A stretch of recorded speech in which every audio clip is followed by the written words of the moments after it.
menos do que o João. Aí eu tenho que pegar uma pesca aqui.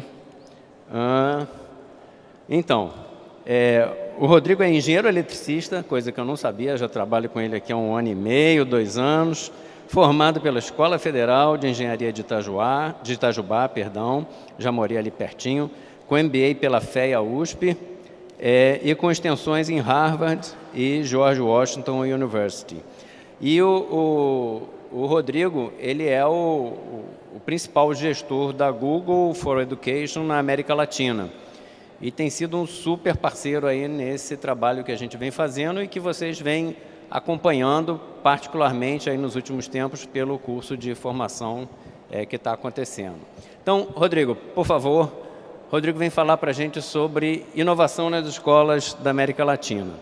E, assim como me considero parceiro irmão do reitor João Carlos, com quem convivi dentro da universidade por muito tempo, né? Passamos duros pedaços lá juntos, mas assim, tenho descoberto aqui na secretaria o Google, né? Eu sempre falava a Google, um dia me corrigiram, não é o Google.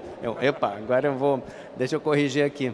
Mas assim, tem sido uma equipe incrivelmente parceira, e uma coisa assim, eu disse outro dia, teve aqui no lançamento do Enova, vieram os 2 principais executivos do Google for Education no mundo, e eu disse para eles, eu antes de ir para a universidade, eu trabalhei 15 anos na iniciativa pública, fui consultor, etc, e nem como consultor, nem como consultado, eu nunca trabalhei numa equipe tão bacana como eu tenho tido a experiência de trabalhar na Secretaria de Educação.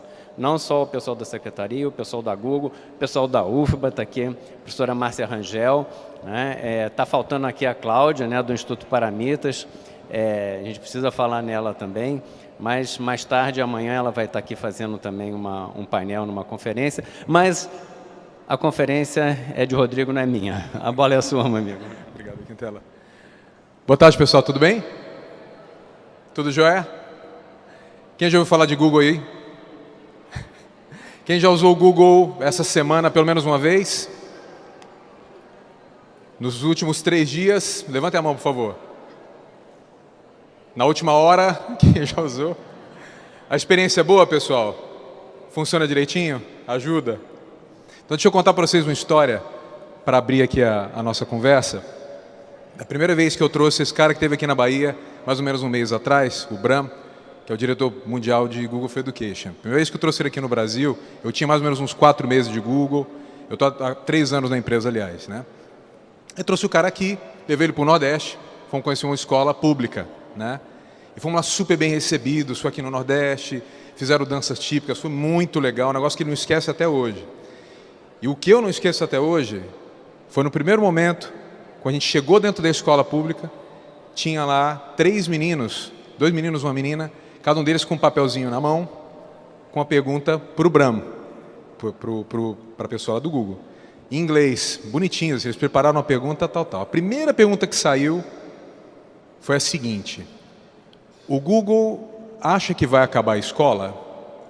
Assim, direto. Aí eu olhei para o Bram, eu falei, e aí? E depois ele explicou para a gente o contexto, né? Porque muito do que ele aprende, e os meninos todos aqui nas nossas escolas, eles aprendem fazendo o quê?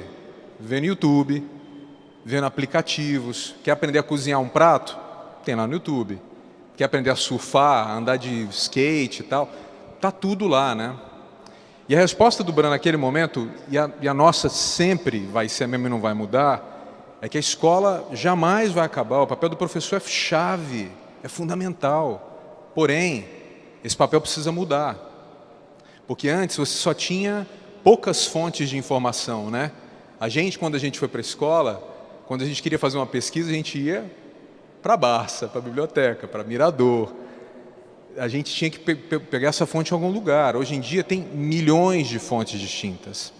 A escola não pode fazer assim e fingir que não está lá, né? A escola precisa também se adaptar para poder prover para esse menino todo o ferramental que ele precisa para ser bem-sucedido, né?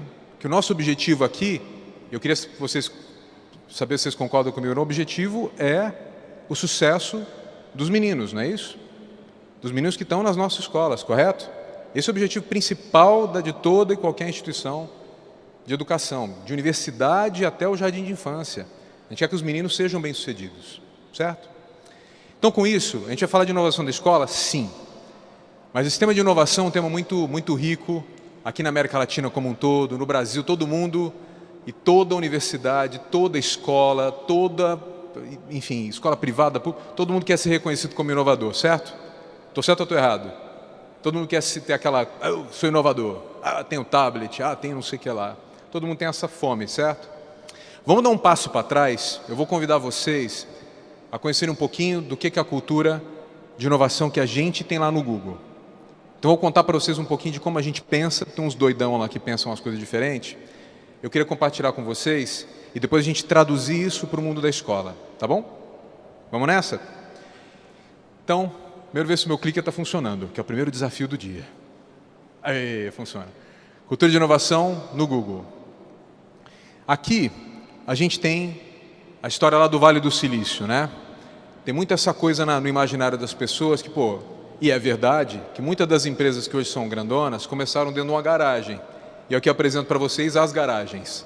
Ali da esquerda em cima é da HP, da direita ali é da Apple, aqui debaixo da Box e aqui, ali, canto inferior direito é o Google, né? As nossas garagens respectivas.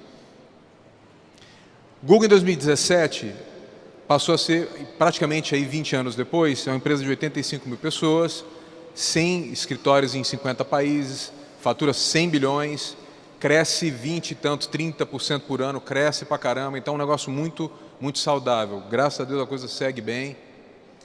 Isso tudo se deve à cultura de inovação. Não tem outra explicação. É uma empresa que se desafia o tempo todo, que está sempre assim, o que eu posso fazer para ajudar mais? O que eu posso fazer para, melhorar os produtos que a gente já tem? E a nossa missão é o porquê que a gente faz o que a gente faz. A missão do Google, desde o nascimento, é organizar as informações do mundo e torná-las universalmente acessíveis e úteis. É o que a gente faz quando eu perguntei para vocês, já utilizaram o Google? A gente ajuda a organizar um monte de informação que está dispersa, colocar ela de forma relevante, de tal forma que todo mundo possa ter acesso, né? E os produtos que o Google tem, é o como que a gente faz. A gente tem, ao todo, 7 produtos que tem mais de 1 bilhão de pessoas que usam direto. Tem mais de 1 bilhão de usuários. O primeiro deles foi lá o Busca lá na pontinha, de 97. Depois tem o Gmail, depois tem o YouTube, o Android. Tem ali... Isso aqui tem um laser também ou não? Tem laser. Funciona? Não, não funciona. Então, tem o Chrome, tem o Google... E mais recentemente tem o Google Fotos ali, que está chegando perto de 1 bilhão de usuários também. Quem usa aqui Google Fotos? É legal? É maneiro? Está chegando em 1 bilhão. Continua usando aí, galera. Então, 7,5 bilhões de usuários usando só esses produtos aqui do Google, tá? E todos esses produtos, eu vou falar um pouquinho mais para frente, eles têm um tipo de tratamento de inteligência artificial feito para melhorar mais ainda a experiência de quem está usando. É um negócio chamado Machine Learning. Quem já ouviu falar disso? É inteligência artificial. Então, ali em azul embaixo, a gente coloca um pouquinho de destaque. O que esse tal desse Machine Learning de inteligência artificial está fazendo para melhorar cada um desses produtos?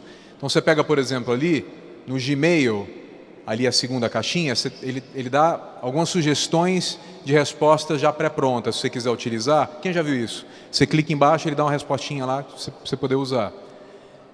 Ele classifica spam também, coisa suja que vem para o teu e-mail, ele consegue te ajudar. Você quer ver isso aqui ou não quer ver? Ele te ajuda a perceber essas coisas. Inovação, lá dentro do Google tem 3 pilares que a gente usa. 3. Eu vou passar por eles quando a gente fizer essa tradução também para a educação. O primeiro deles é esse princípio que a gente vê indivisível, que é o foco na pessoa que vai usar o produto da gente.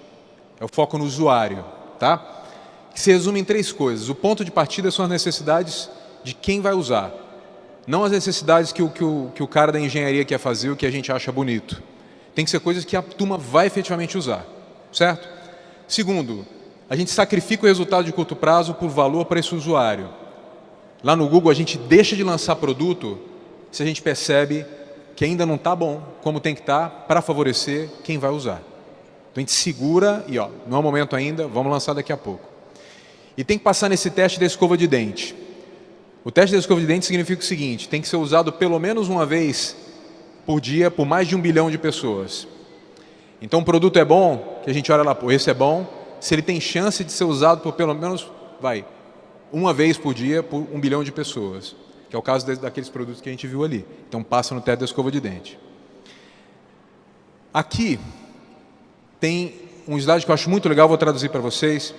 A equipe de busca do Google, quando está fazendo uma apresentação do produto que todo mundo aqui usa, eles fizeram esse slide que eu roubei, que eu achei muito legal, que ele meio que sumariza essa história do foco do usuário.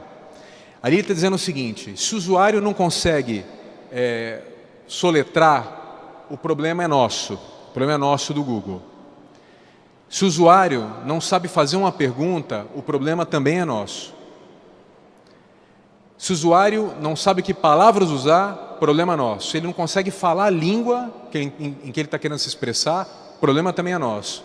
Se não tem conteúdo suficiente na internet, o problema também é nosso. E por fim, se a internet está lenta, o problema também é nosso. Então, em resumo, o problema é nosso no geral. Isso é muito, muito sério lá, porque nos nossos dia a dias aqui, a gente é muito comum, inclusive no próprio ambiente da escola, não, essa aqui é a culpa lá do professor X. Isso aqui é problema da área de TI. Isso é problema da área de não sei o que lá.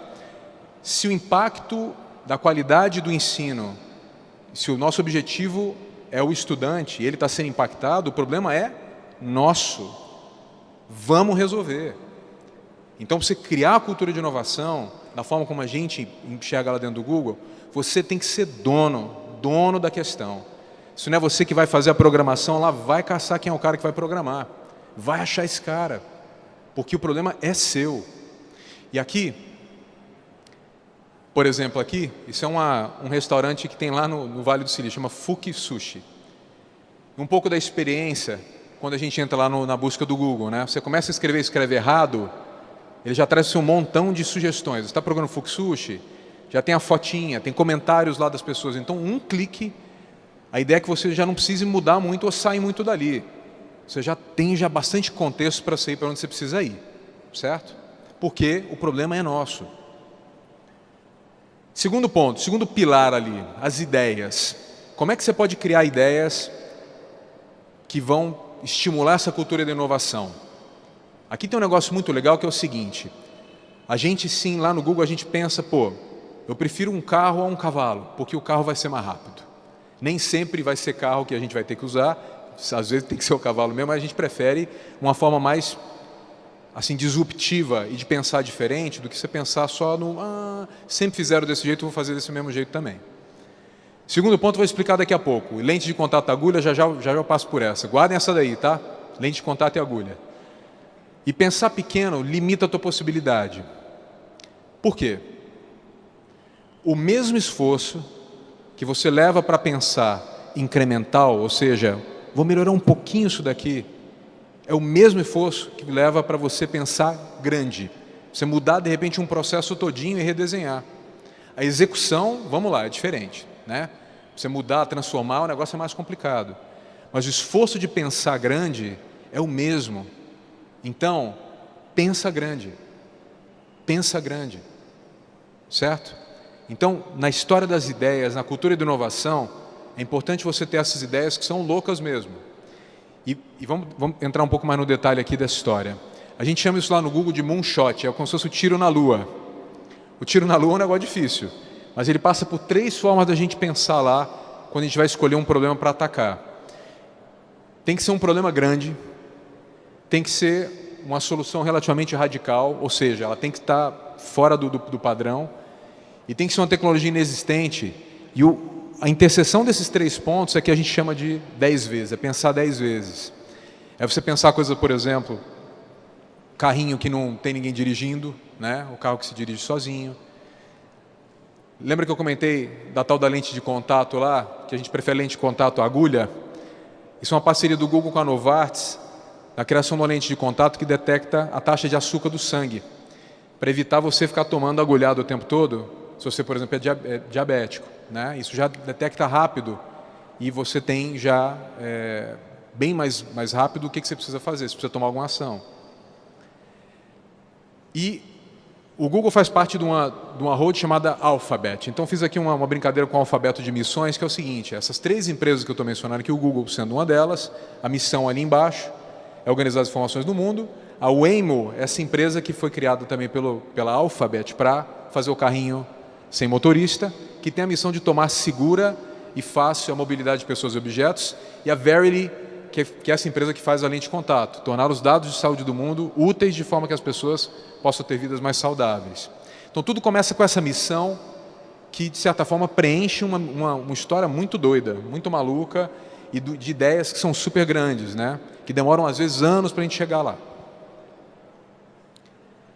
Tem esse projeto Loom também, que a ideia é levar internet para lugares onde não tem internet, através de balões que ficam rodando na estratosfera, e a gente faz a coordenação do vento, enfim, é uma história super interessante para levar internet onde não existe, né? Tem esse tema de crowdsourcing também, de onde surgiu o Google Maps. Google Maps todo mundo usa? Gostam do Google Maps? Waze, todo mundo usa Waze? Waze é bom. Em São Paulo, então, de onde eu vivo, então é essencial. Sem Waze a gente não vive lá. Isso aqui, o crowdsourcing é aquele mecanismo pelo qual um monte de gente se ajuda para chegar no objetivo, certo? Então, em 2008, a gente lançou uma espécie de um crowdsourcing chamado MapMaker, fazedor de mapa. E a gente abriu para a comunidade para ajudar a gente a preencher os mapas que estavam disponíveis lá. Então, em 2008, esse era um mapa em Lahore, no Paquistão. Primeira carinha do mapa que o Google lançou e abriu o tal do MapMaker pedindo para as pessoas, entrem aqui e preencham com informações, com dados, com coisas que são importantes para vocês. Acontece que 2 anos depois, aconteceu uma mega enchente nessa região. E ainda bem que as pessoas estavam colaborando, que a gente conseguiu, em conjunto com a comunidade, salvar 400 mil pessoas por conta disso, que as pessoas estavam colaborando e se ajudando para dizer quais são os pontos de alagamento, para onde tem que ir, onde dá para salvar e tudo mais. Isso continuou até 2017, 2014, 6 anos depois, aqui a fotinha final, do que era inicialmente, depois o que se converteu. Em 2017 a gente descontinuou o MapMaker. Vocês podem falar, mas por que descontinuou se o negócio era tão bom? Porque a inovação também se desafia. Apareceram mecanismos novos de continuar mantendo esses mapas populados, então a gente tirou do ar o MapMaker. Mas está aí a trajetória de um produto de 2008 a 2017 que ajudou a salvar um monte de gente. Entendeu? E por fim, a gente passou por princípio, que são foco no usuário, segundo ideias, que é o pensar 10 vezes, e depois ações de liberdade para inovar. Então no Google a gente busca gente com essa capacidade de talento, gente que quer fazer grande, que quer mudar o mundo, né? E a gente celebra tanto sucesso quanto fracasso também. Eu vou dar um pouco mais de exemplo disso quando a gente entrar na história de educação. E sem dúvida nenhuma a diversidade é a chave, né? O Gmail, que foi o primeiro produto da gente a chegar a 1 bilhão de usuários, ele saiu de uma cooperação de áreas que não tinham nada que ver uma com a outra. Nada que ver. Os 2 malucos se encontraram lá, vamos fazer isso aqui, né? Essa cultura do 20% lá no Google funciona o seguinte: áreas que não tem, enfim, que não tem reporte direto, ou se eu trabalho, por exemplo, em Google Maps, eu trabalho em educação, outra pessoa trabalha em publicidade, eu posso ceder 20% do meu tempo para trabalhar numa área que não necessariamente tem a ver comigo, se eu quiser. Eu vou lá, invisto o meu tempo, aporto o que eu sei, e dali saem coisas incríveis, como, por exemplo, o Gmail, que é a ferramenta de e-mail mais usada no mundo, né? Um pouco do critério lá de recrutamento, que eu falei da história de talento. Quando a gente vamos recrutar gente, eu sei que tem muita gente que usa isso daqui também para recrutar professor, tem gente empresas que começam a pedir dicas da gente, como é que a gente pode pensar diferente na hora que a gente está contratando gente. A gente olha para 4 coisas, são habilidades cognitivas, é o conhecimento específico da função, liderança e a capacidade da pessoa viver nessa cultura da gente que a gente chama de Googliness. E a gente estimula pra caramba o tal do efeito protótipo. O efeito protótipo é o seguinte, isso aqui a gente traduzindo, inclusive já começando a colocar um pezinho na escola, tá? Leva o tempo necessário para obter o sucesso, é a primeira forma que você pode fazer qualquer coisa quando você está na aula, quando a gente está lá no Google. Ou você pode falar para a pessoa, erra rápido, mas corrige. Erra rápido, mas corrige. A diferença das duas formas de fazer é quase óbvia. Quando você leva o tempo necessário, quando você instrui para levar o tempo necessário mais para obter sucesso, a quantidade de ideias tentadas é muito menor, certo? Faz sentido? Porque o menino está lá focado em acertar. Então ele não vai liberar nada enquanto ele não acertar. Ele vai falhar, as falhas lentas vão ser bem maiores, falhas rápidas quase mínimas e a quantidade de sucessos vai ser menor. Ao passo que você falar para ele diferente, vai logo, testa rápido a tua ideia, a tua teoria e tudo bem, corrige. Testa logo e corrige. A quantidade de ideias tentadas é muito maior, a quantidade de falhas lentas menor, falhas rápidas absurdamente mais altas e, via de regra, a quantidade de sucessos ou ideias práticas depois é muito maior também. E a gente tem lá no Google, para finalizar, essa história da diversidade e da abertura. A gente tem, desde que o Google foi fundado, essa é uma foto de 99, uma história chamada TGIF, que é Thanks God It's Friday. Graças a Deus é sexta-feira. É uma reunião que é toda quinta, mas os caras chamam que é de graças a Deus é sexta-feira, eu não sei por que até hoje, e continua sendo quinta-feira essa reunião. E chama todo mundo dos escritórios, dos 50 escritórios que o Google tem no mundo todo, chama lá os diretores, os principais, os fundadores estão nessa reunião, para fazer que nem estava a pessoa aqui antes da Federal da Bahia, peito aberto, respondendo todas as perguntas. E tem perguntas duríssimas, duríssimas que acontecem lá dentro do Google, que o funcionário pergunta para o cara, dedo na cara, e o cara, com maior paciência, discorda e responde, ou concorda e responde. Então essa cultura da abertura e a diversidade da abertura também é muito importante, para você gerar capacidade de pensar, né? Outro exemplo desse erre rápido e corrija, quem já ouviu falar do tal do Google Glass? Já ouviram falar? Era um óculinho do Google, que saiu um monte de gente com foto, tal. Esse negócio deu certo? Não. Ela demorou para responder, não deu certo.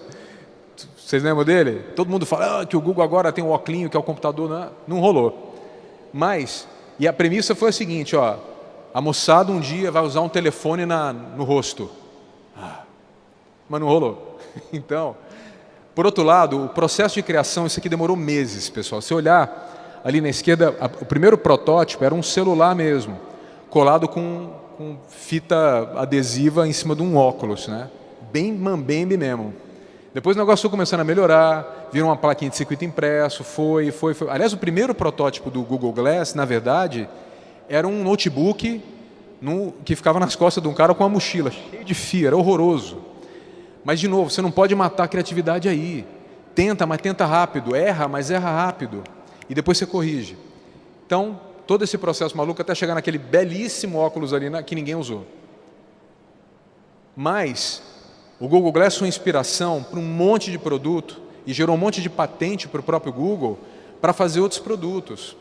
Quem esteve ali no cantinho lá do Google e brincou um pouco com Expeditions lá? Quem teve a oportunidade de dar um pulo lá? Vocês têm que ir lá, moçada. Tem uma história de realidade virtual que você usa o teu próprio celular para você poder acessar mais de 500 expedições no mundo todo. É um produto para sala de aula, gratuito. A lente desse produto e de outros de realidade virtual que a gente criou foram desenhadas com base no que a gente aprendeu no Google Glass. Então, nada é perdido. Inclusive, o próprio Google Glass volta agora com aplicações mais focadas em empresas, como aquele rapaz está mexendo ali. Então, tudo isso se renova e sem medo de ser feliz. Resumão dessa primeira parte aqui, 4 pontos, pessoal. A mentalidade da garagem, aquela lá do Vale do Silício, que está muito distante da gente aqui, pode ser replicada e pode ser escalada. Isso não precisa ser lá nos Estados Unidos, não. Você criar cultura de inovação pode ser aqui dentro da nossa escola. Não precisa estar no Google, não precisa estar em lugar nenhum especial. A missão clara transforma ameaça em oportunidade. A visão clara para fazer a implementação correta faz total diferença. E a gente viu algumas missões aqui que a gente usa lá. Os 3 princípios básicos para você criar a cultura de inovação é o foco no usuário, no nosso caso aqui, foco no nosso aluno, foco no nosso professor, pensamento 10 vezes e liberdade para inovar. E, por fim, celebre a falha rápida. e continue explorando alternativas, certo? Celebra a falha, por mais doido que isso possa parecer, tá bom? Com isso aqui a gente fecha esse primeiro capítulo de falar de cultura e vamos falar um pouquinho agora de inovação nas escolas.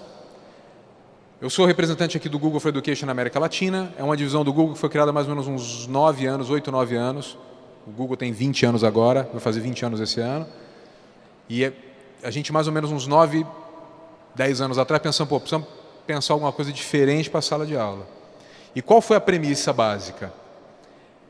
Quem já viu aqui sala de aula com tablet que ninguém usa, com computador que ninguém usa, com lousa digital que ninguém usa, e o professor perdidinho lá, sem saber o que fazer? É novidade essa história? Não é, né? Isso aí é um legado de 30, 40 anos, onde você tem, tanto de um lado, escolas públicas e privadas, sendo, de certa forma, ludibriado pela indústria, para que seja empurrada essas coisas para dentro da sala.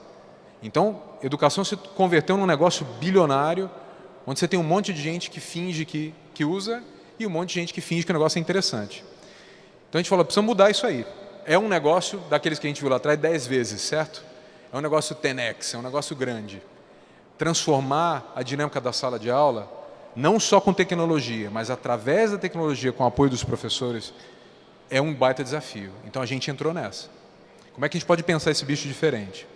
Para a gente, também é evidente, olhando aqui para o nosso umbigo América Latina, tem essa fome de inovação, como eu comentei com vocês no comecinho, todo mundo quer ser inovador, certo?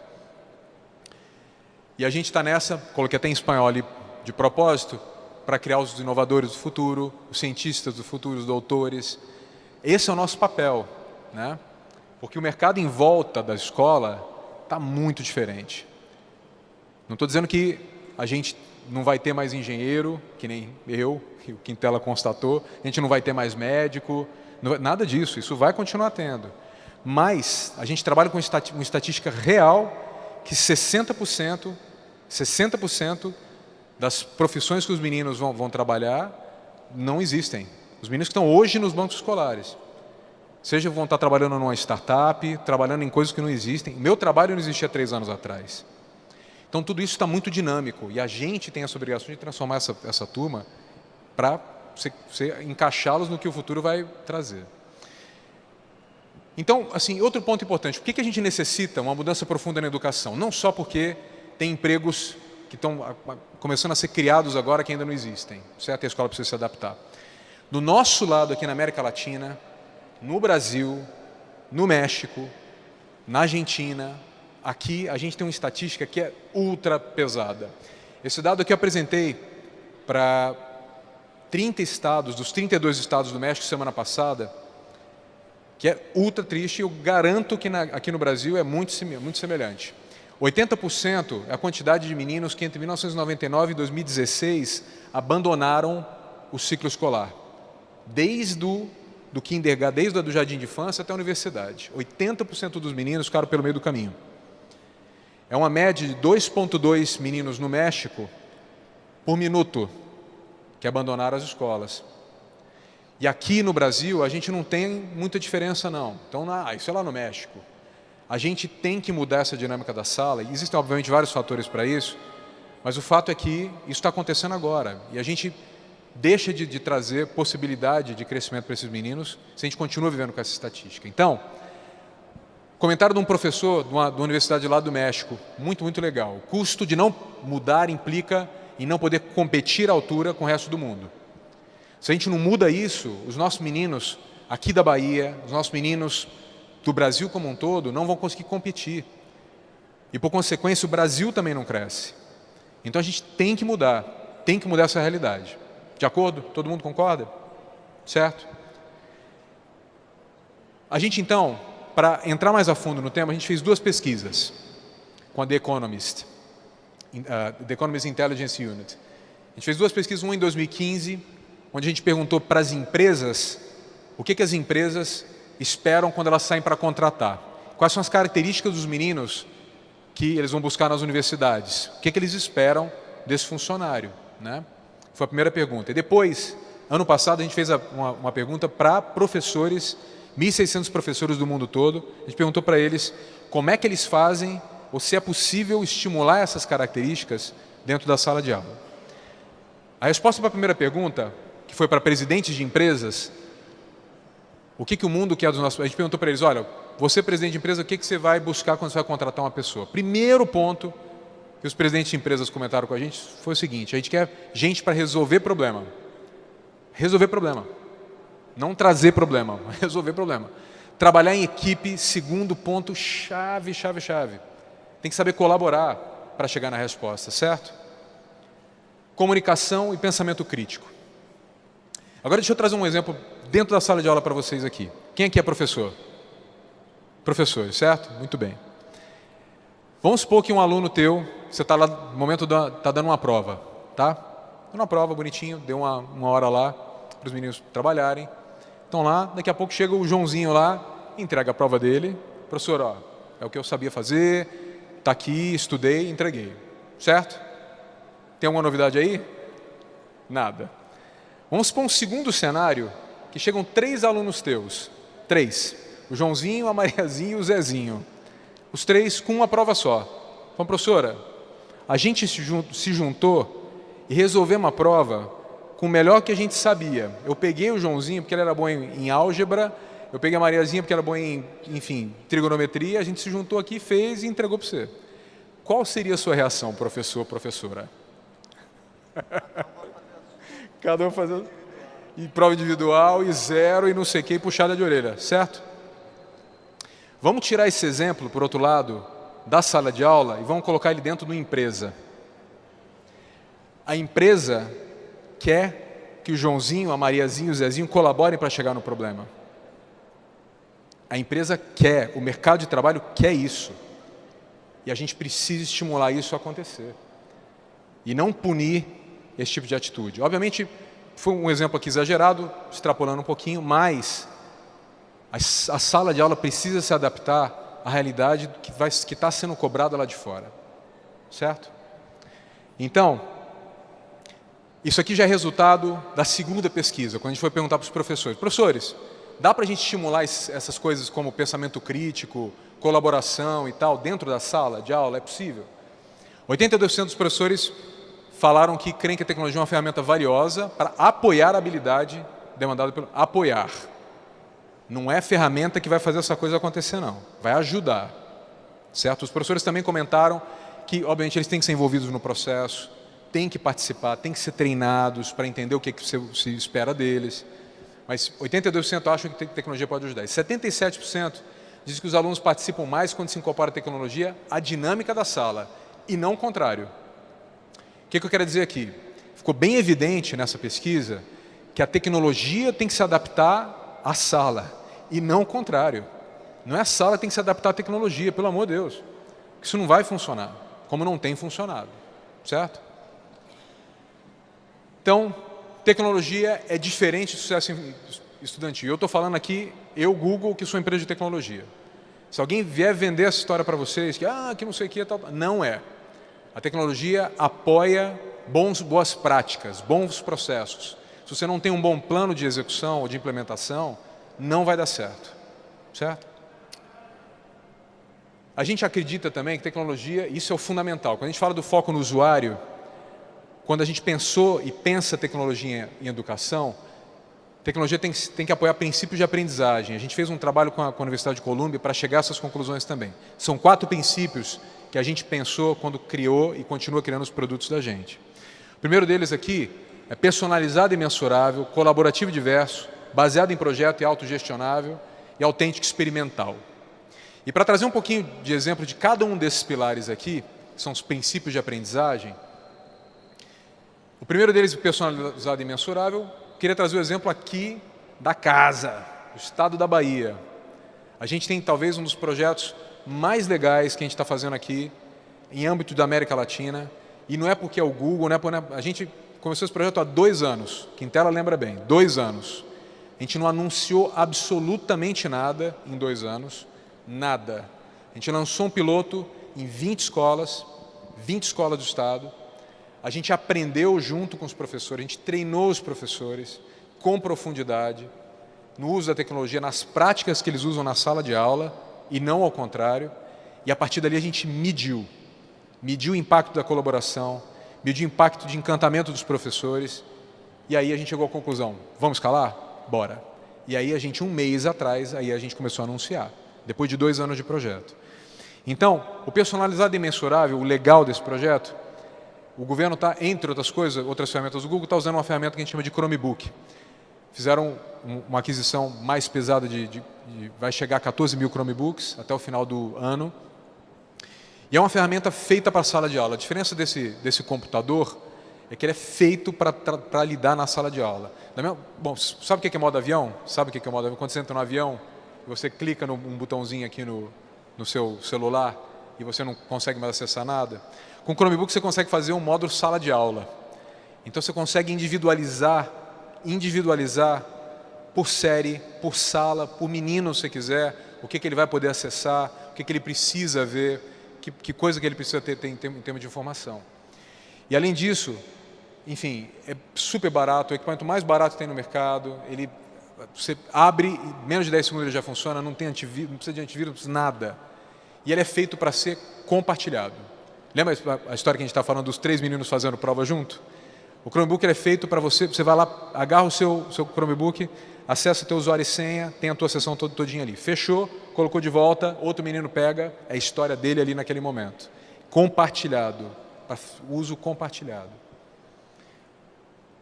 E aqui, um pouquinho do que a gente está almejando junto com a visão do secretário, com a visão da equipe aqui da Secretaria da Bahia, num projeto incrível.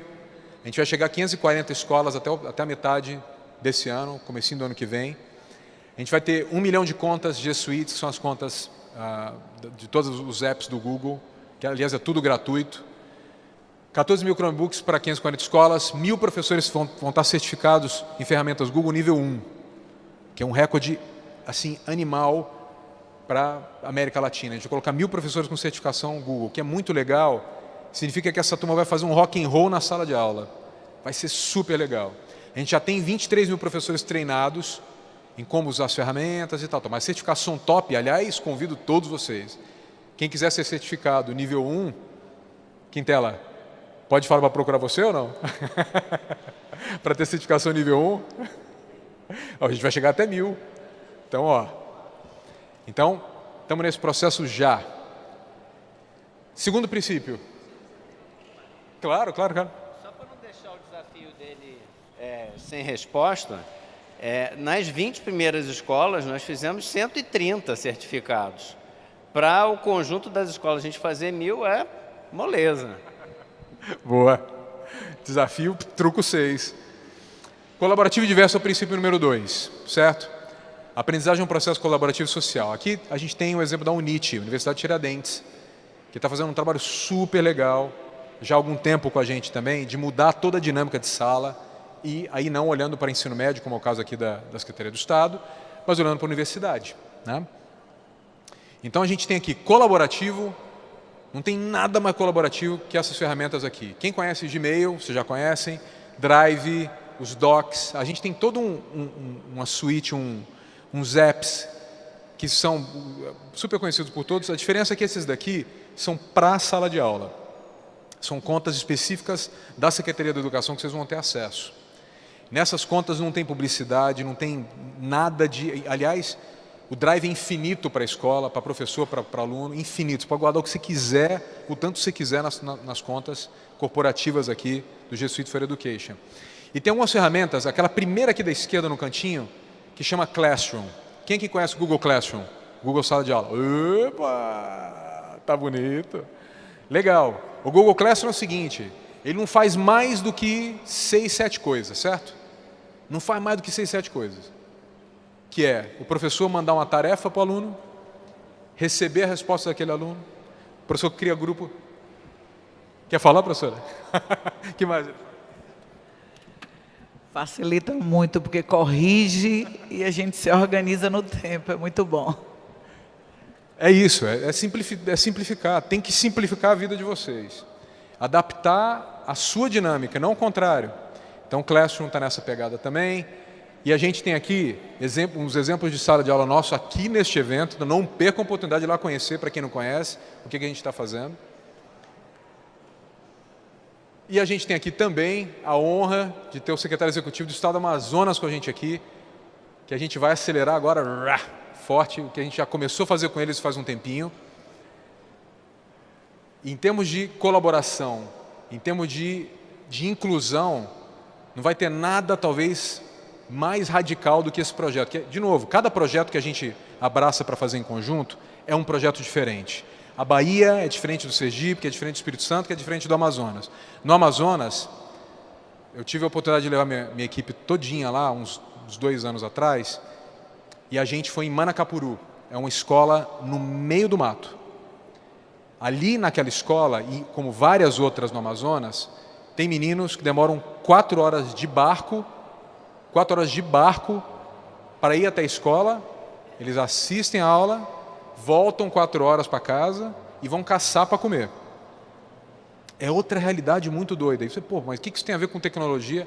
Total a ver com tecnologia. O Centro de Mídias do Estado é um projeto super premiado, onde eles levam, através de... é quase um canal de TV, tem um professor assistente que fica lá dentro da escolinha, lá no mato, e lá na Central de Mídias de Manaus, eles irradiam lá para as diversas salas as aulas de matemática, de história, de português, e essa é a dinâmica possível para eles. E a gente, dentro da dinâmica de tecnologia possível, a gente pensa, por exemplo, nessa viagem de barco, que o ônibus escolar lá é o barco, é um barato. Por que a gente não pode colocar, de repente, um Chromebooks ali, com um dispositivozinho que irradia, como se fosse uma rede local, faz uma redezinha ali, com conteúdos, e os meninos, enquanto estão dentro do barco, eles já vão estudando, já vão trabalhando já. Esse é o projeto, para a gente chegar e impactar mais meninos ali possível no estado do Amazonas. Então, Marcelo, graças aqui por estar aqui com a gente. Terceiro princípio, baseado em projetos e autogestionável. Então, quando a gente pensa em autogestão, a gente quer, no fundo, o sonho de todo professor, que os meninos sejam donos do caminho, da trilha de educação deles, né? Que eles tenham iniciativa para falar, pô, eu quero isso aqui, tenho dificuldade nisso, professor, eu estou com dúvida nisso. Para isso, eu trouxe o exemplo aqui do Khan Academy. Quem conhece Khan Academy? Khan Academy é uma ferramenta gratuita, não é do Google, tá? Mas a gente tem uma parceria muito forte com a turma do Khan Academy. No Khan Academy, você consegue acessar assuntos que te interessam, você é aluno ou você é professor, e você entra a fundo lá. Você faz exercícios e o Khan Academy ele consegue perceber onde você está com dificuldade e te manda alguns exercícios para te complementar. O que é interessante daqui da parceria nossa com o Khan Academy é que toda a plataforma por trás do Khan Academy é a plataforma de cloud do Google. Então, é uma plataforma que escala absurdamente, porque todo dia você tem entre 1,5 e 2 milhões de perguntas respondidas diariamente. E mais de 3,8, quase 4 milhões de estudantes agregados ao ano na plataforma. E a plataforma nossa tem que estar preparada para isso, para você ajudar os meninos a se autogerirem através de plataformas de parceiros. Autêntico experimental, então a gente pensa ferramentas para apoiar a criação de um mundo que vai além das perguntas googláveis. Tem que ir além do Google, né? O Expedition saiu pequenininho ali, mas eu falei para vocês. A gente teve hoje de manhã, a gente vai ter amanhã de novo. Então, é uma dinâmica que eu vou descrever para vocês, eu vou descrever de um jeito péssimo, mas vou fazer de propósito para vocês irem lá amanhã e conhecerem, tá? Você tem um óculinho de papelão do Google, certo? Você coloca um celular lá dentro, isso vira um óculos de realidade virtual. O professor, por sua vez, ele tem um tablet ou um Chromebook que fica na mão dele, e ele escolhe para qual expedição que ele vai levar os meninos. Então ele quer levar eles, sei lá, para conhecer o Taj Mahal, a muralha da China, quer conhecer tubarões no Oceano Índico. Tem um monte dessas coisas lá. Ele clica e os meninos automaticamente começam a ter uma experiência de realidade virtual no celular deles.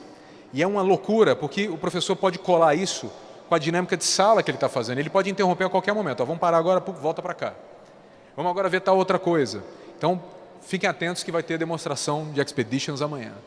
Gratuito, totalmente de graça. E aqui a gente levando lá, aliás, em Manacapuru, Marcelo. Essa foto é do Expeditions lá em Manacapuru, lá no Amazonas. Levando experiência para alguns desses meninos que talvez não cheguem a conhecer alguma dessas expedições que a gente está colocando lá. E foi um barato, que a molecada rolava no chão. E por onde a gente leva, a dinâmica é essa. Então, o nosso momentum aqui, do Google for Education, a gente é a plataforma número 1 de educação, plataforma de tecnologia, vai? Em vários países, aqui no Brasil a gente deve, em breve, seguir para esse mesmo caminho. No México a gente está mais perto, inclusive. Os maiores fabricantes já estão fazendo Chromebooks também, com multilaser positivo, que são os nacionais, fora aqueles outros todos lá. 25 milhões de dispositivos aí, de Chromebooks rodando no mundo. 80 milhões de estudantes e professores usando o G Suite. E 30 milhões de estudantes usando o Google Classroom. O Google Classroom, aliás, foi criado há 2 anos e pouquinho. Já tem 30 milhões de pessoas usando, o que é um barato, é muito legal. Significa que, de fato, vai naquela linha que a gente falou no comecinho, de ser simples, né? Focado no usuário e tudo. Um pouco do crescimento do que a gente tem feito aí. Crescimento de mercado, a gente na América Latina está seguindo bem também. E para encerrar, vamos falar um pouquinho dessa história de nuvem aqui. Qual seria talvez o próximo desafio do ponto de vista de tecnologia ser relevante para a sala de aula, tá? A gente ainda está longe disso daqui, a gente não só o Google. A realidade da tecnologia na sala de aula ainda não está onde deveria estar, mas em breve vai estar. Então o que eu vou discutir com vocês aqui um pouquinho é onde vai a próxima fronteira da tecnologia, que tem que ser feita com super responsabilidade e próximos de vocês, senão nada disso vai dar certo, tá bom? É uma parceria. Então o Google tem praticamente 1 bilhão de pessoas que usam a nossa plataforma de nuvem. E plataforma de nuvem significa o seguinte, é diferente de você ter a coisa física na sua mão, ou o software que você coloca no seu computador, você funciona tudo lá na nuvem. As ferramentas do Google, o G Suite, por exemplo, o Classroom, que a gente estava conversando com a professora, ou Docs, ou Drive, tudo fica na nuvem. Você não tem nada ali no teu computador. Você pode até baixar um espelhozinho lá, mas quando você faz o seu trabalho e você usa as ferramentas do Google, eu posso estar fazendo no meu celular, saio do celular, vou para o computador, abro lá o mesmo documento, que ele está na nuvem, ele não está ali fisicamente. E se eu perder aquele computador, perder o meu celular, tudo certo, não perdi nada. Então, essa história da nuvem, que várias empresas estão começando a ver, pô, esse troço é importante. Eu consigo, empresa, fazer muito mais contas, muito mais cálculo, com computadores que ficam na nuvem do que se eu comprar um mundaréu de computador e colocar aqui dentro. E da mesma forma a escola, isso em pesquisa acadêmica é chave. Você consegue colocar milhões de computadores se você quiser para processar ao mesmo tempo um algoritmo que você queira fazer, para uma pesquisa de genoma, por exemplo. Então, essas coisas passam a ser muito relevantes. O Google tem investido 30 bilhões de dólares nos últimos 3 anos só para aprimorar essa plataforma de nuvem. Então, uma corrida geral do mercado. Quem já ouviu falar de computação na nuvem aqui? Cloud, é o que se fala, gente. Agora, em termos de tecnologia, todo mundo está indo para a história, né? E o que significa isso daqui? Machine Learning, que eu falei no comecinho, vou fazer a próxima vez que perguntarem para vocês vão saber o que é. Machine é máquina e learning é aprendizagem de máquina. É como se fosse você fazer um programinha de computador que ele aprende ele mesmo. Você tem que dar os parâmetros para ele e ele vai aprendendo e vai melhorando. Quer um exemplo no bolso de vocês agora, que vocês estão usando Machine Learning? Lembra quando eu perguntei do Google Fotos? Quem usa aqui Google Fotos? Quem não usa, tem que usar. O negócio é bom. E no Google Fotos você consegue colocar quantas fotos você quiser, certo? Vocês já repararam quando você pega o Google Fotos, você abre e você clica lá na barrinha em cima, ele mostra umas carinhas de gente que tá no meio das suas fotos lá. Ali eles mostram, ali o Google mostra quais são talvez as caras que mais apareçam nas tuas fotos. Geralmente a sua é a primeira, né? Selfies e tudo e afins. A sua carinha lá, mas tem o teu marido, esposa, filhos e tal, as pessoas, aparecem aquelas carinhas lá, e você consegue filtrar. Você clica na carinha e aparecem as fotos que só tem aquela carinha, todas as fotos. Experimentem vocês que estão com o Google Fotos aí, escrever cachorro lá em cima. Você vai ver que o Google Fotos vai trazer para você fotos de cachorros que você tem lá. Olha que troço doido. Então significa que o computador, ele conseguiu olhar as suas fotos e discernir o que é um cachorro de um gato, de um cavalo, né? E ele traz lá para você as respostas. Quem faz isso é o tal do machine learning, é o aprendizado da máquina. A máquina ela começa a entender, depois de ver um mundaréu de foto, o que é isso e o que é aquilo, o que é um cachorro, o que é um gato. Tá? Dá um exemplo prático aqui. Quem aqui já escreveu algum programinha de computador na vida? Simplinho que seja. Simplinho. E você usa muito... o mesmo lógica, quando você coloca lógica, você, no computador tradicional, na programação tradicional, você fala assim, olha, se tal coisa, se tal pessoa se chama Rodrigo, então coloque no canto direito. Então ele vai ver uma lista de gente lá, vai achar o Rodrigo e vai colocar no canto direito. Tá certo? Você tem que dizer exatamente o que o computador vai fazer para você conseguir chegar na sua resposta. Quando você está falando do tal do machine learning, é diferente. Você dá exemplos e você alimenta os exemplos e o computador vai aprendendo até que ele começa com um grau de eficiência que nunca vai ser 100%, mas ele vai te dar as respostas que você quer. E aqui eu dei um exemplo prático de, você quer, por exemplo, fazer um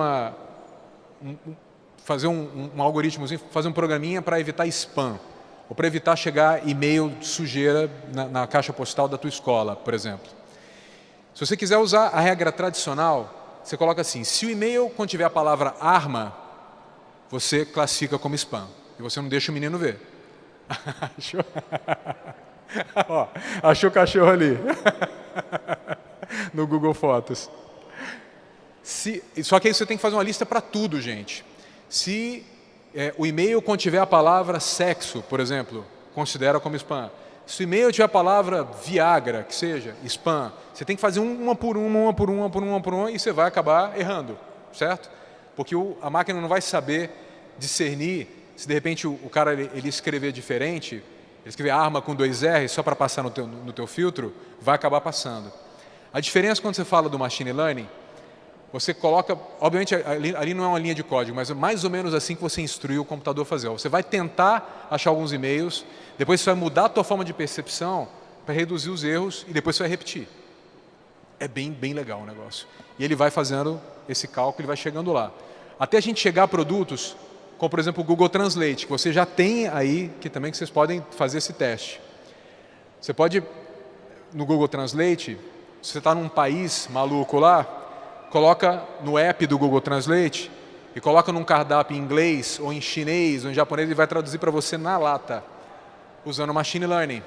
Porque, na verdade, você pega várias informações de palavras similares, o Google ele bate uma foto, ele joga isso para a nuvem pensa e traz para você a resposta do que é aquela tradução online. Ok? Todo mundo já é craque agora em machine learning? Hoje no jantar já vão bater papo lá. E você, o que você sabe de machine learning? Tal. Aí tira um barato, pega e mostra o Google Fotos. Cachorro e tal. Pessoal, resumindo a nossa história aqui, esse aqui é o nosso grande objetivo. Não existe outro objetivo em Google for Education. É a gente fazer com que a aprendizagem dos meninos possa acontecer em qualquer lugar, a qualquer momento e com qualquer investimento. Não existe uma plataforma mais, assim, eu diria, barata para você arrancar. Por outro lado, a gente estimula que não fiquem só também com o Google for Education, não. Isso é uma grande bobagem também, que não, fica só com o meu e esquece o outro. Os meninos têm que conhecer tudo. É importante para eles. E a tecnologia também tem que estar preparada para ser integrada, para trabalhar em conjunto com outras tecnologias. Tá? Então, iniciar a aprendizagem em qualquer lugar, qualquer momento, qualquer investimento. Essa é a nossa premissa básica. Aqui uma frase do nosso presidente, que aliás é indiano. Ele fala o seguinte: os estudantes de hoje terão que aprender de maneira contínua durante suas vidas. A gente sabe disso. Por isso a gente tem que transformar a forma de conduzir a educação. Todo mundo aqui, nessa sala, estudou durante 20, 30 anos para estar aqui hoje, certo? 20, 30 anos. Quem continua estudando aqui? Essa é a pegada. Não pode parar. E os meninos hoje, muito embora alguns de nós tenham opção de não continuar estudando, os meninos não têm essa opção. Eles têm que continuar nessa pegada para o resto da vida deles. Não tem opção. Por fim, A tecnologia, e a gente já deixa bem claro também, é a ferramenta. Jamais vai ser o motor. O motor da história é a criatividade do menino. Lembra daquelas premissas que a gente falou lá? Pensar grande, foco no usuário, né? Liberdade para poder criar. A tecnologia é a ferramenta, o motor é a criatividade desse aluno, a criatividade de tua professor, a criatividade nossa em conjunto. E a pergunta para vocês é, vamos fazer acontecer? Vamos embora? Obrigado, pessoal.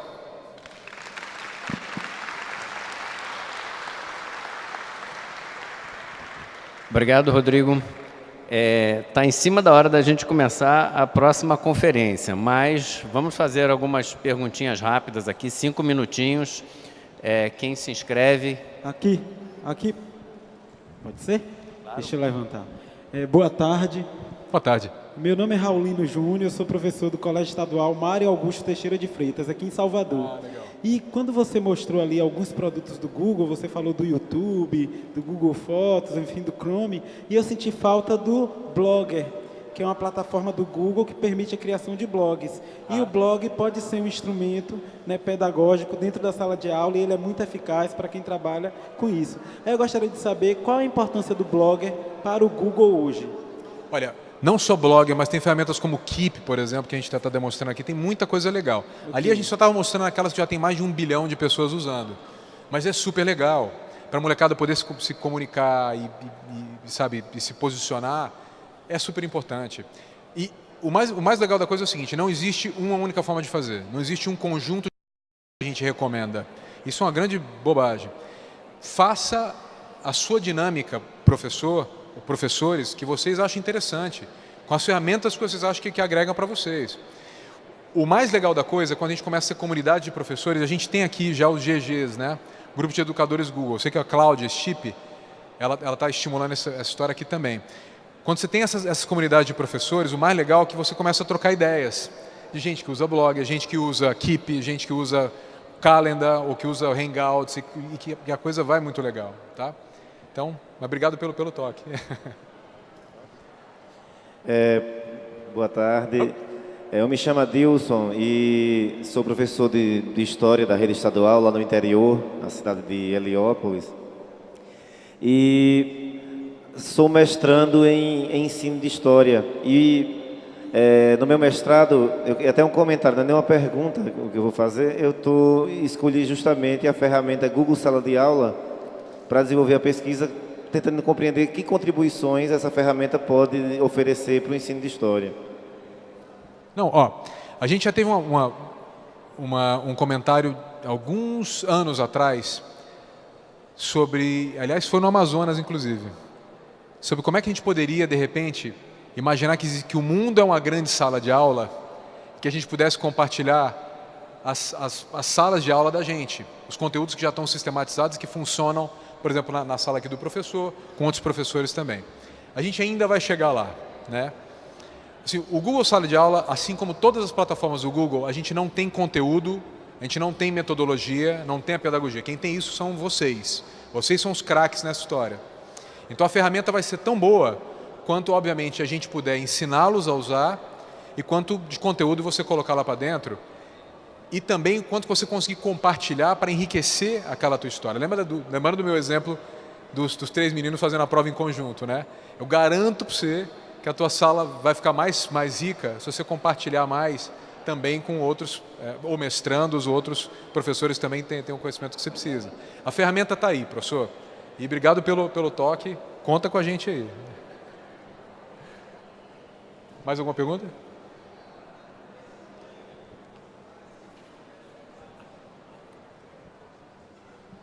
No Google, a gente faz as questões. Há uma possibilidade da gente arquivar as questões no banco de dados para não precisar elaborar as questões no Google Classroom na hora de fazer o formulário? Tem alguma perspectiva de utilizar o questionário e o Google com algum banco de dados? Eu baixei o Fusion na extensão, mas não consegui utilizar. Excelente. E outra pergunta só, como é que você disponibiliza a apresentação para a gente? Eu acho que a apresentação vai estar disponível para quem quiser ter acesso a ela, eu acho. Mas vamos ver aqui com a organização. Geralmente, quando a gente faz apresentações, a gente disponibiliza. E, enfim, vai estar. Mas voltando na tua pergunta, excelente pergunta pelo seguinte, uma batalha nossa, inclusive com vários governos e também governo federal aqui do Brasil, é a gente tentar estimular essa criação de provas em linha, provas online, né? Quem aqui já teve a oportunidade de fazer alguma prova usando, uma prova, nem que seja uma prova de teste, usando o Google Forms? Formulários Google? Fez já, professor? É muito fácil. E é muito legal. E a vantagem disso é que você não precisa levar depois a prova para casa para você corrigir. Você já consegue colocar as respostas ali já embutidas. Você sabe quem acertou, o que acertou e tal. Você consegue sistematizar. As ferramentas nossas não têm o banco de questões. Quando a gente fala disso em escala estadual ou mesmo escola, a gente não tem o banco de questões e é uma ponta que alguns estados estão tentando resolver. A gente tem, por outro lado, soluções de parceiros nossos que trazem um conjunto de coisas completo. A gente aqui, o pessoal da GetEDU, que é o parceiro nosso que está fazendo as demonstrações aqui no stand, nos stands aqui do Google, ele pode te aprofundar um pouco mais qual é essa ferramenta, como a coisa acontece e como é que a coisa rola. Em resumo, então, a gente não tem o banco de questões, isso tem que ser criado e validado, obviamente, pela Secretaria da Educação ou pela escola propriamente dita. Eu vou poder criar o meu banco? Sim, certamente. Você consegue, e você consegue usar, por exemplo, o Google Forms. Você pode fazer uma prova toda em linha e dar um exemplo prático. A gente fez uma prova para 500 mil alunos no estado de São Paulo. O governo do estado de São Paulo, 500 mil alunos. E eles fizeram, era uma prova preparatória para um pré-SAEB, o SAEB, a Prova Brasil. Então eles fizeram em preparação, então eles deram liberdade para os meninos fazerem a provinha onde eles quisessem fazer. Ou no celular, ou no laboratório, ou na casa deles. O que era importante era os meninos treinarem, né? E foi muito legal, porque assim, entre o processo de criação da prova, o lançamento, a execução e você coletar os dados, foi 3 semanas. E tradicionalmente isso é uma prova para 500 mil alunos, vocês sabem quanto tempo que isso leva, são meses. Só a logística de você imprimir prova, você levar para 1000 escolas, no caso aqui do estado de São Paulo, depois você recolher, o professor corrigir, planilhar, já acabou, o pós-mortem já passou há muito tempo. Então a gente estimula demais esse sistema de provas em linha e te sugiro, professor, dá um pulinho lá no stand da gente, falar com o pessoal da Get, procura o Daniel lá, para ele te explicar um pouquinho de quais são as possibilidades de fazer, tá? Tá bom? Ok. Uma outra pergunta. Assim, eu sou diretor de uma escola aqui do interior da Bahia e assim, a gente fica, enquanto diretor de escola, enquanto professor, a gente fica vislumbrado com toda essa realidade. Mas assim, eu estava pensando comigo e conversando com alguns colegas assim, às vezes a gente fica preocupado porque a ideia é de inclusão, correto? Mas pode se tornar também exclusão, por um aspecto, porque não tem muitas escolas nossas não têm pré-requisito para isso. São várias escolas que não têm... Para tecnologia, professor, só para assim. São várias escolas que não têm acesso à internet. São várias escolas que têm mal sequer sala de laboratório para os alunos poderem ter o mínimo de contato com a realidade virtual. Sim. Entendeu? Então, assim, a ideia, ela é maravilhosa a ideia. A gente gostaria de ter, pelo menos, os pré-requisitos, que as nossas... Eu, por exemplo, sou diretor de uma escola de zona rural, num assentamento de zona rural, e a nossa escola foi construída com sala, por exemplo, para laboratório, e a gente usa ela como sala de aula, porque a gente não tem mais espaço para poder entender como é que é. Então, assim, a nossa preocupação, muitos de nós, a preocupação é essa, de que só vai ter acesso a isso apenas alguns. Uma grande parte dos nossos alunos na rede não vão ter, porque nós não temos essas condições. As escolas não têm essas condições, entendeu? Então, essa também é a grande preocupação, que vai ser causa também da exclusão de muitos dos nossos alunos, ok? É só um desabafo, é só uma questão... Não, eu acho ótimo, professor, pelo seguinte, e deixa eu fazer aqui uma ressalva, que quando a gente começou a discussão do projeto aqui com o Estado da Bahia, a gente começa sempre olhando para essas questões de como é que a gente consegue de fato, trazer esse impacto para a sala, se de fato não tem a condição mínima lá, né? A questão da infraestrutura, no caso de conectividade, que é um negócio importante pra caramba. Então, o que a gente está fazendo aqui, e como eu comentei, cadê o professor? Ali, professor. Como eu comentei no comecinho, professor, quando a gente começou 2 anos atrás, a gente não anunciou nada. Tamanha foi a atenção do próprio secretário, Walter, na época de, olha, a gente vai fazer um negócio primeiro, construir, depois a gente vai anunciar.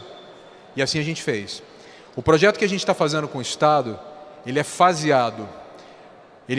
Das 1.300 escolas, em torno de 1.300 escolas que existem aqui no Estado, a gente começou com 20, está em 50 escolas, vai chegar em 540. A pré-condição para isso, para chegar nessas 540 escolas, é que essas 540 escolas vão ter conectividade. Isso foi anunciado já pelo próprio governador, pelo secretário, enfim. A gente só vai avançar com o projeto, e de fato como a gente já tem programado acontecer, quando a pré-condição estiver lá, professor. Porque a tecnologia não pode ser exclusiva, né? Como você próprio comentou. O trabalho, para pegar um paralelo, o trabalho que a gente está recomeçando agora de novo com o Estado do Amazonas vai muito nessa linha também. Você tem escolas de boa conectividade em Manaus e nos centros urbanos, escolas onde a situação é super delicada, talvez até mais delicada do que algumas escolas aqui na Bahia. E a gente tem que ter essa pré-condição e esse contrato em conjunto com o Estado para que seja bem sucedido. A gente só quer abraçar projetos onde essa possibilidade aconteça. E mais, apesar de não ter conectividade, e mesmo onde tiver, que não vai ser excelente, a tecnologia tem que se adaptar a isso também, né? E aí entra uma ponta nossa. Por isso que quando a gente está falando de, eu consigo acessar o Classroom no Chromebook, mas também consigo acessar no meu celular, consigo acessar, enfim, aonde tiver disponibilidade, aí a gente tem que se adaptar também do nosso lado, do lado da indústria. A tecnologia tem que se adaptar à condição da escola e não ao contrário, tá? Então, assim, para deixar bem, eu quero deixar todo mundo muito tranquilo, a gente está bem envolvido, como a gente sempre se envolve nos projetos, aqui no caso do Amazonas, aqui no caso da Bahia, para que a coisa caminhe. E a gente vai fazer essa tecnologia chegar lá da melhor forma possível. Isso é compromisso nosso também, tá? Obrigado. Pessoal, muito obrigado. Aproveitem bastante, vamos junto e dê uma olhadinha lá no stand lá, tá?